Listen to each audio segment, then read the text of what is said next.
Hello everyone, and welcome to Elder Scrolls Lore. I'm kidding, it's not an Elder Scrolls Lore, this is a subscriber special.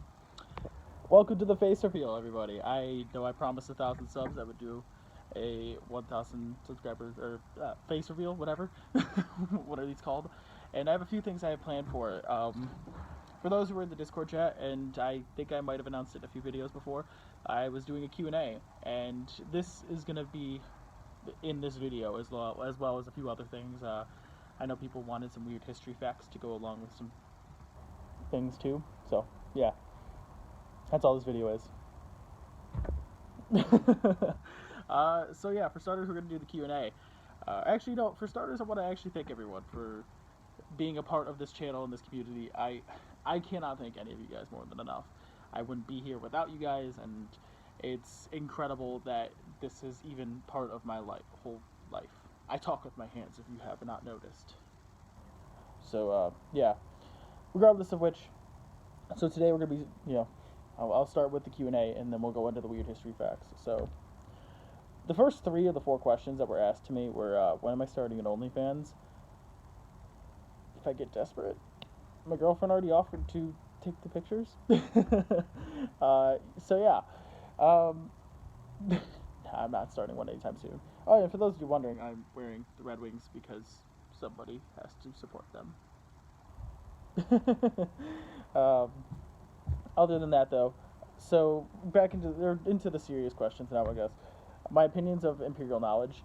I work with him quite closely. He's one of my better friends out there, and to be honest with you, I am beyond thankful for him because he has really helped boost my channel in more ways than one, and I don't think I would be here without him, to be honest with you. And so I'm incredibly thankful for him, and I'm incredibly thankful that he has given me the opportunity to be here. And other than that, he's a really good guy. I talk to him on a weekly basis, and it's not even like work related. It's stuff like history, politics, or gaming things, right? It doesn't really matter. It's one of those guys I can actually truly call a friend, which is nice. Opinions of other lore YouTubers. To be honest with you, I don't really watch any other big lore YouTubers outside of Imperial Knowledge, and I guess the smaller channels like Zith, and when Kuyo used to do the videos. I know he just hasn't really done. Actually, no, he more recently did a video on Lorcan that I did watch. So yeah, when he posts a video on them, I will watch them too. I don't really watch the bigger ones, and for those of you who are in the Discord chat, you heard a little bit of the drama between Fudge Muppet and a bunch of us, so I really don't support Fudge Muppet at all, but regardless of which, my favorite game, it's tough to say. I would have to say it's probably The Witcher 3, but it's just barely, just barely. I know Dragon Age Inquisition is up there because I had a lot of fun, but to be honest with you, Dragon Age Origins had a better story to it. But then I guess older games, Destroy All Humans 2 was one of my favorite games as a child. I loved it. It's like a great game. If you haven't ever played Destroy All Humans or Destroy All Humans 2, go ahead and play them. They're phenomenal, and they're available for the PlayStation 4. They're backwards compatible. I don't know if they're available for the Xbox One. I'm not too sure. It's a hit or miss there, but regardless of which, if you have the opportunity on either console, if they have it available, do it. Star Wars Battlefront 2, the 2005 one, and the 2004 one, to be honest, Star Wars Battlefront are phenomenal. They're up there for my childhood games. But as for newer games, the best story I've played is probably The Last of Us, and then, I don't know, The Witcher 3 is also a good story, and then obviously Skyrim's up there as well. I've put more than 1,000 hours into Skyrim at this point. It's ridiculous. I'm sure more of you have put way more into there. I play a lot of other games. Favorite movie? Interstellar, by far. Interstellar. I love that movie. Inception's a close second, though. Actually, I can't even say it. Interstellar's by far, but Inception's a close second. Dogs or frogs? I only included this question to tell you that I unfortunately don't have Stella with me right now, so I don't have a dog in this video. She's with my mom, so oof.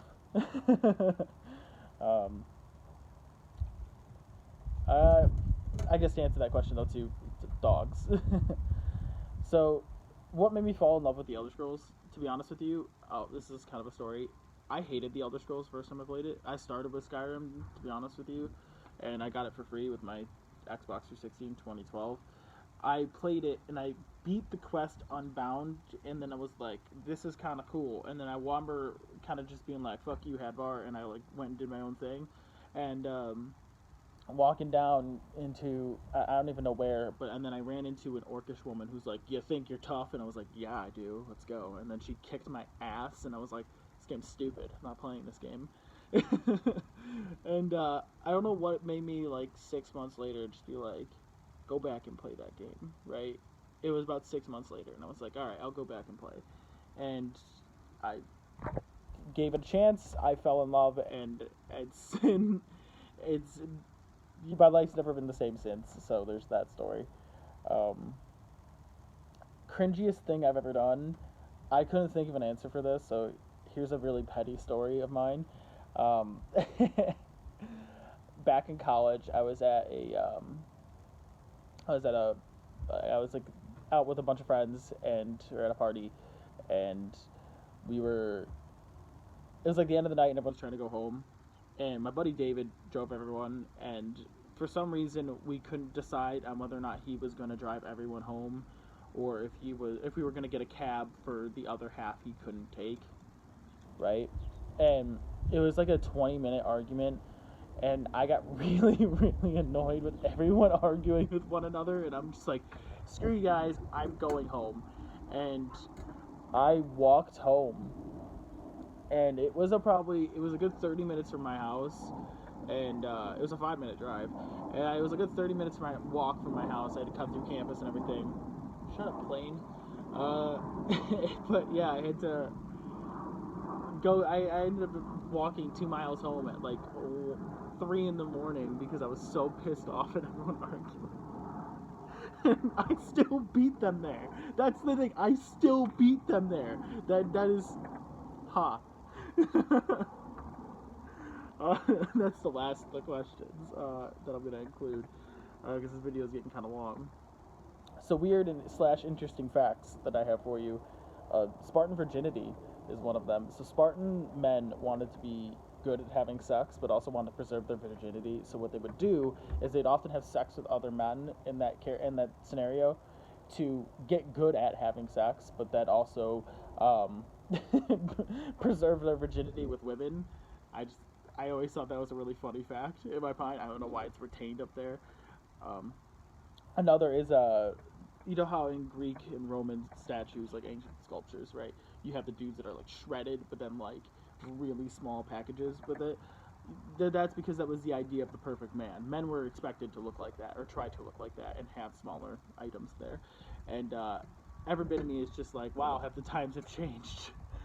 Anything large was considered barbaric and savage. So, yeah.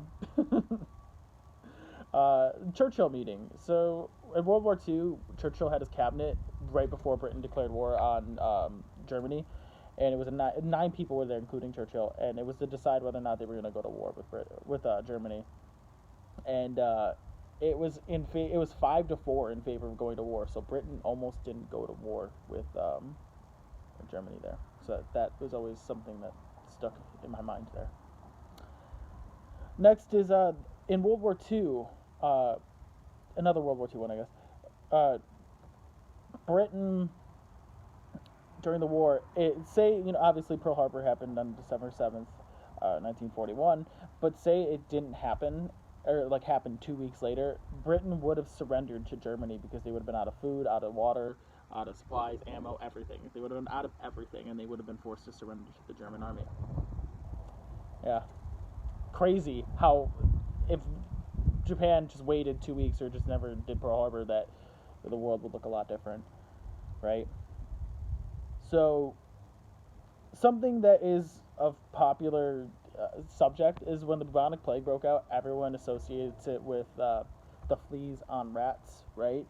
Or they just simply think of the rats.